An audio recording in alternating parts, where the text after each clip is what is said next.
दीपावली के 2 दिन पूर्व धनतेरस के दिन यम का दीपक जलाने की परंपरा है। उसमें तिल का तेल डालकर नवीन रुई की बत्ती रखते हैं और फिर उसे प्रकाशित कर दक्षिण की तरफ मुंह करके मृत्यु के देवता यम को समर्पित करते हैं।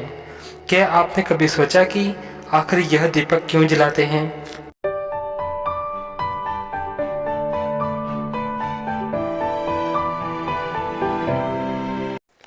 स्कंद पुराण में इस रहस्य की रोचक रहस्यमय कथा मिलती है।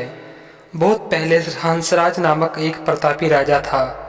एक बार वह अपने मित्रों, सैनिकों और अंगरक्षकों के साथ जंगल में शिकार खेलने गया। संयोग से राजा सबसे बिछड़कर अकेला रह गया और भटकते हुए एक अन्य राजा हेमराज के पास पहुंच गया। हेमराज ने थके हारे हंसराज का भव्य स्वागत किया। उसी रात हेमराज के यहाँ पुत्र जन्म हुआ। इस खुशी के अवसर पर हेमराज ने राजकीय उत्सव में सम्मिलित होने के लिए आग्रह के साथ हंसराज को कुछ दिनों के लिए अपने यहाँ रोक लिया। बच्ची के 6वीं के दिन एक विचित्र घटना घटी। पूजा के समय देवी प्रकट हुई और बोली, आज इस शिशु की जो इतनी खुशियाँ मनाई जा रही है, यह अपने विवाह के 4थे दिन मृत्यु को प्राप्त हो जाएगा।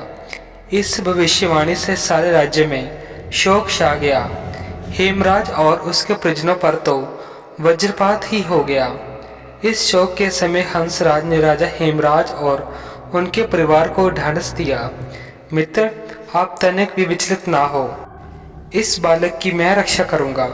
हंसराज ने यमुना के किनारे एक भूमिगत किला बनवाया और उसी के अंदर राजकुमार के पालन पोषण की व्यवस्था कराई। इसके अतिरिक्त राजकुमार की प्राण रक्षा के लिए हंसराज ने सुयोग्य ब्राह्मणों से अनेक तांत्रिक अनुष्ठान, यज्ञ, मंत्र जाप आदि की व्यवस्था करा रखी थी।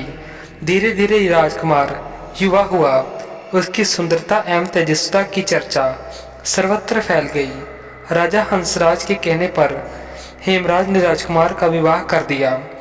विधि का विधान विवाह के ठीक 4थे दिन यम के दूत राजकुमार के प्राण हरने आ पहुंचे। अभी राज्य में मांगलिक समारोह चल ही रहा था। राज परिवार और प्रजाजन खुशियां मनाने में मगन थे। दोनों की छवि देखकर यमदूत भी विचलित हो उठे, किंतु राजकुमार के प्राण हरण का अप्रिय कारण उन्हें करना ही पड़ा। यमदूत जिस समय राजकुमार के प्राण लेकर चले, उस समय ऐसा हाहाकार मचा कि दूत भी स्वयं रोने लगे। इस घटना के कुछ समय पश्चात एक दिन यमराज ने प्रसन्न मुद्रा में दूतों से पूछा, तुम सब अनंत काल से पृथ्वी के जीवों का प्राणहरण करते आ रहे हो, क्या तुम्हें कभी किसी जीव पर दया और विचार आया उसे छोड़ देना चाहिए? इस पर एक दूत ने सिर झुकाकर निवेदन किया, मृत्युदेव, ऐसे प्रसंग तो कम ही आए हैं, किंतु एक घटना अवश्य हुई है जिसकी स्मृति मुझे आज भी विचलित कर देती है। ये कहते हुए दूत ने हेमराज के पुत्र के प्राण हरण की घटना सुना दी। इस दुखद प्रसंग से यमराज भी विचलित हो उठे। इसे लक्ष्य करते दूत बोला, नाथ, क्या कोई ऐसा उपाय नहीं है जिसे इस प्रकार की कार मृत्यु से छुटकारा मिल जाए? इस पर यमराज ने कहा, जीवन और मृत्यु सृष्टि का अटल नियम है तथा इसे बदला नहीं जा सकता, किंतु धनतेरस के दिन का व्रत और यमुना में स्नान का धन्वंतरी और यम का पूजन दर्शन काल मृत्यु से बचाव कर सकता है। यदि यह संभव न हो तो संध्या के समय घर के प्रवेश द्वार पर यम के नाम का एक दीपक प्रज्वलित करना चाहिए। इसके पश्चात ही धनतेरस के दिन धन्वंतरी के पूजन और प्रवेश द्वार पर यम दीपक प्रज्वलित करने की परंपरा है। आप भी अपने घर के प्रवेश द्वार पर धनतेरस के दिन यम का दीपक जरूर जलाएं।